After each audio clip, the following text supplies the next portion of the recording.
Good afternoon. Welcome to Better Connecticut, everyone. That chocolate looked really good. I'm Kara Sunland. Really good, but I'm not doing it. I am not going to eat it, and you hope you didn't bring anything back with you.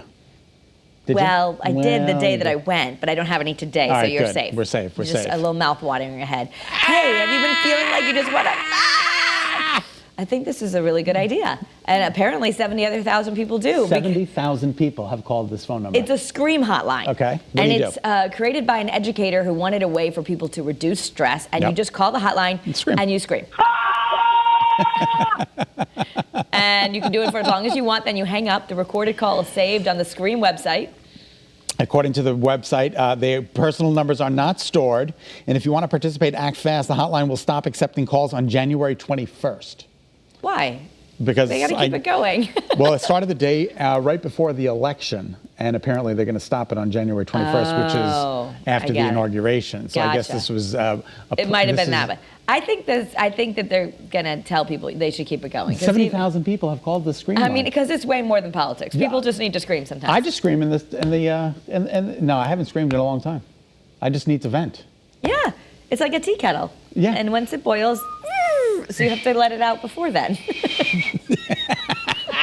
Hey, country music star Garth Brooks says he's going to perform at the President-elect Joe Biden's inauguration at the Capitol. Yeah, he's getting a lot of heat for this from some conservatives on Twitter and other social media saying it's wrong, he shouldn't do it. But he says he wants to prove this is not about politics, but that our country needs to heal.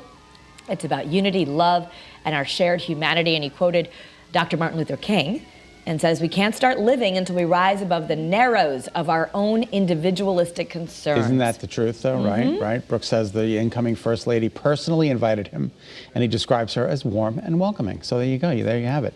Hey, happy birthday to you. Happy birthday to you. Happy birthday, dear Dolly. Happy birthday to you. She's now working 9 to 5 today. She is certainly. She's turning 75. Good one, Kara. Isn't that amazing? 75, God bless. Just look at her. She's just amazing. She's just has still such a youthful spirit. I don't know if it's ever going to happen, but we reported a few months ago that she was saying she would do Playboy for her turning 75 I think in a tasteful way. In a tasteful way, an artistically tasteful way, you know, like drapes and things over certain parts. She would just be beautiful, not exactly, undressed. exactly. I'm 75 years old. God bless her. She learned how to perform singing in a church. Isn't that amazing? She's one of 12 children.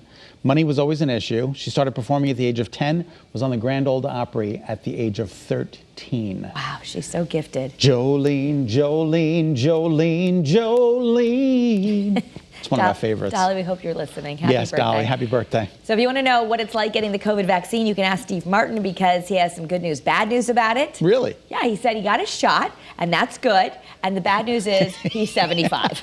And that's because if you're thinking, why did Steve Martin get it? Why did he get it before everyone else? Well, actually, because he's 75. He and Dolly Parton are the same age, which I think is just great. So they can both get her shot. She can get her shot too. 75 years old. Boy, it's unbelievable. Imagine. And he went on the website. He signed up. He stood in line like everybody else. Yeah. And there you go.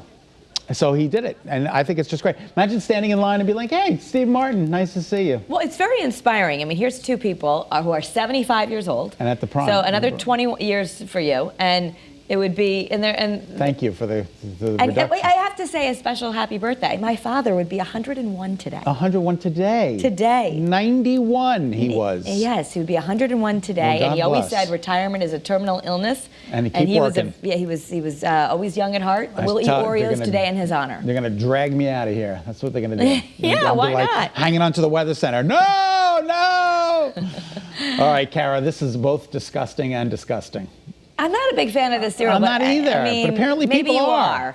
But if you remember having Waffle Crisp on Saturday mornings, I do remember. I don't remember watching all the cartoons. I remember watching the cartoons. Yeah, I wasn't a huge fan of it. But Waffle Crisp is back. Is it maple flavored? It's corn-shaped cereal, like little waffles. I bet you my son is obsessed with waffles. I bet you he would like it. And they said it's true for the kids in the 90s. This Post cereal came out in 1996, but it was taken off the shelves in 2018. People started an online petition, and they got it back. They got it back. It's back. So get out there and enjoy it. You can buy it at Walmart. Oh my goodness. Waffle Crisp. I remember as a kid, I really liked Cinnamon Life because Mikey liked it. Mikey. Life is one of my all-time favorite cereals. One of the most expensive, though, at BJ's. Really? Yeah, I don't know why it's more expensive than all the rest of the cereals. Because Mikey likes it. I guess so. Mikey's still got an influence on the cereal. God bless him. All right, good news for stargazers who like Kara, to send the stop looking at me. Oh, I thought you were stargazing. All right, I think this is cool. The U.S. Postal Service is shining a spotlight on the sun. We could all use some sunny days. Absolutely. And I love the sun in general. It's always a better day when the sun They're is out. beautiful, though, They're right? NASA stamps, and they're all about learning about the sun. It's an inspiring to be able to share the import and excitement of studying the sun with people all across the countries. Those are what that is from NASA. And you see it in its coronal loops, they say. Coronal loops. And it's ultraviolet lights I think in all it's beautiful. different ways. I wouldn't know what it was if I looked at it really quick. Well, you I'd have think to it was just a read it. It gemstone says or the something. sun. It does say the sun. It does say the sun on it. All right, Who knew very the sun good. could be violet? I didn't Now, know this that. is another object that I never want to own because I don't want my boss to know what my personal mood is. I think that you're pretty easy to read. I'm pretty easy to read. I don't need a, don't need a moonbeam bracelet. A bracelet on. So what is this? It's a bracelet that says your mood? It's a mood bracelet, and it has some technology. It's called Mood Beam. It monitors your emotional state while you work from home. Oh, just what I need is for everybody to see my emotional state. It has yellow buttons for happy, blue ones if you're having a bad day, and I guess your manager can track your feelings remotely. Why do you want that? Why do you want that? Like, I mean, if we...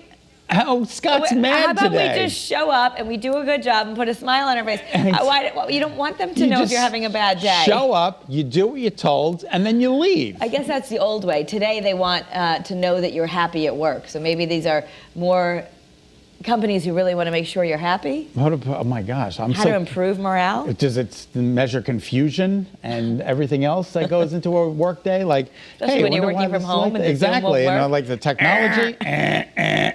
Alarm, Scott Haney's off the charts at his house. All right. Anyway, this is very inspiring. Yes. A paraplegic climber scaled a skyscraper in Hong Kong. I don't know how he did this. It was just as the sun was setting behind this. It's really amazing to watch. Look, there he is. He's in his wheelchair. God bless him. Is this amazing? 10 hours of climbing using this pulley system. He's 37 years old. He was in a car accident back, I think, 10 years ago. And he's a climbing instructor. So he decided after, going through the deep depths of I depression couldn't do it for the heights alone.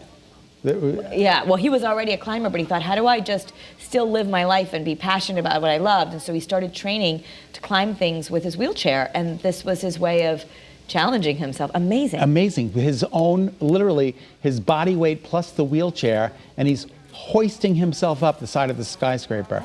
That is just incredible. God bless him. That is amazing. Wow. I could watch this all day. All right.